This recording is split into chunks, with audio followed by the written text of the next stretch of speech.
Hi guys, welcome back. So in today's video, I really want to share with you all about seborrheic dermatitis, my personal journey, and how I managed to keep it under control. If you're like me, suffering from it from time to time, watch this video to the end because knowledge is key when it comes to preventing or at least reducing the frequency of it happening.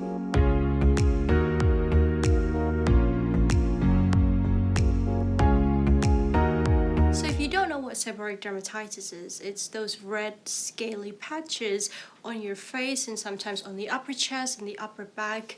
It's kind of similar to dandruff, but it's not just anywhere on your face. It's usually on the most oily parts, like around the nose, eyes, and sometimes for me around the lips as well. So does this mean that people with oily skin are more prone to this skin condition? The answer is no, it's not that simple. In fact, there is a study showing that there was no difference in sebum production between seborrheic dermatitis patients and healthy controls, but it is more common in men and those with poor immune system. So for me personally, it usually starts with red patches around my nose and on my lips.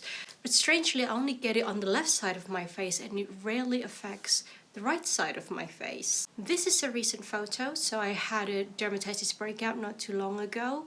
As you can see that it affects my upper chest this time, which can extend up towards my neck. The spreading on my neck and chest is new. I used to just get it strictly on my face. The first time I suffered from seborrheic dermatitis was 10 years ago around my lips, and a couple years after trying out new skincare products, I had a flare-up around my nose and on my eyelids. Since then, I get it about 3 to 5 times a year, but in the past year, I only suffered from it once. You might be wondering what is causing this skin condition.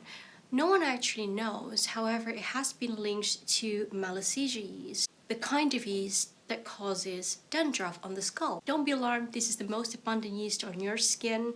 People have known about this yeast for 150 years, so the majority of us, if not everybody, have it on our skin. However, we with seborrheic dermatitis don't react very well to it under certain conditions. The Malassezia yeast changes the natural composition of the oil on your face. So it eats up those saturated fatty acids and releases the unsaturated fatty acids along with other metabolites.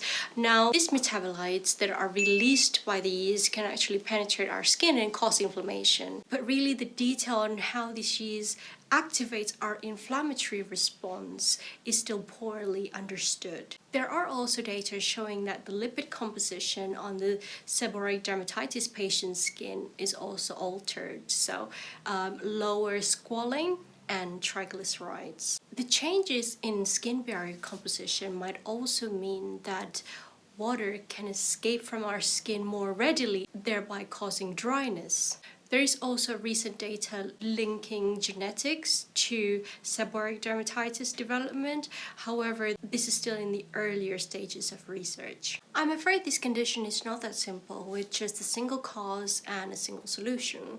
You should always consult with your physician for proper diagnosis and treatments, just because a lot of skin conditions out there look fairly similar to seborrheic dermatitis. Last year, I finally visited a dermatologist and I was given a prescription medication, which is Dactacort.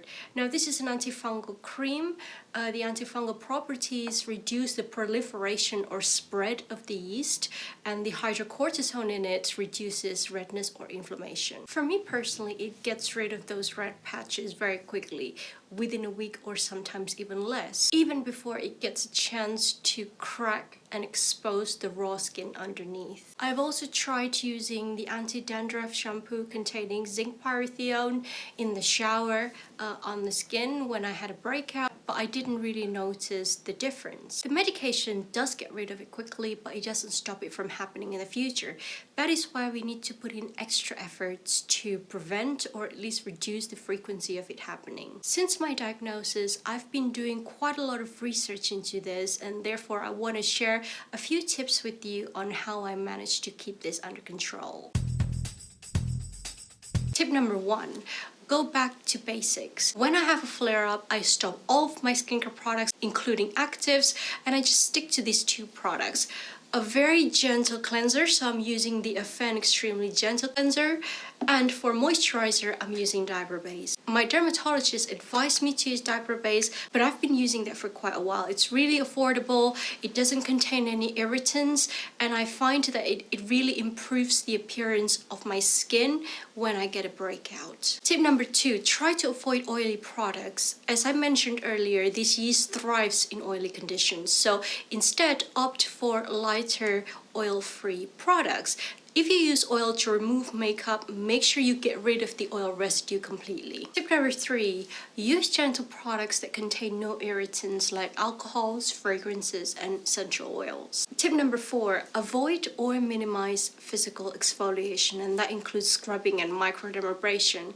I find that I had a flare-up after I scrubbed my face or had microdermabrasion treatment done. Perhaps because it really impairs your skin barrier. Instead, if you want to exfoliate, opt for chemical exfoliants like glycolic acids or salicylic acids.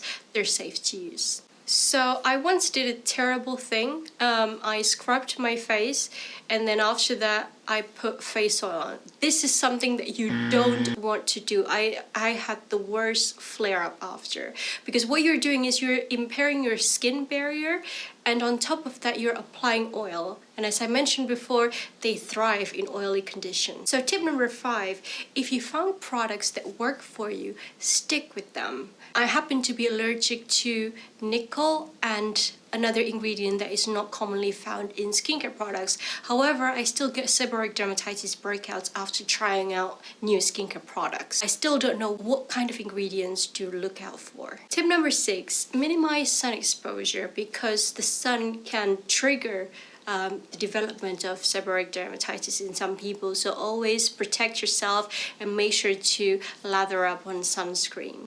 Tip number 7, try to reduce your stress level. So take time for yourself, do anything that makes you relax, because emotional stress has been linked to seborrheic dermatitis as well. Tip number 8, make sure to stay healthy and keep your immune system in check. So opt for vitamin C rich foods like tomatoes, berries, and citrus fruits. One thing that I really want to try doing is to avoid oleic acid in skincare. It is actually commonly found in a lot of products, and it is also a metabolite of Malassezia yeast. There is a study showing that oleic acid causes peeling and flaking in people with scalp dandruff problems, but it didn't do so in people without the dandruff problem. I'll let you know of any updates below, and all the studies and reviews that I mentioned in this video will also be linked down below.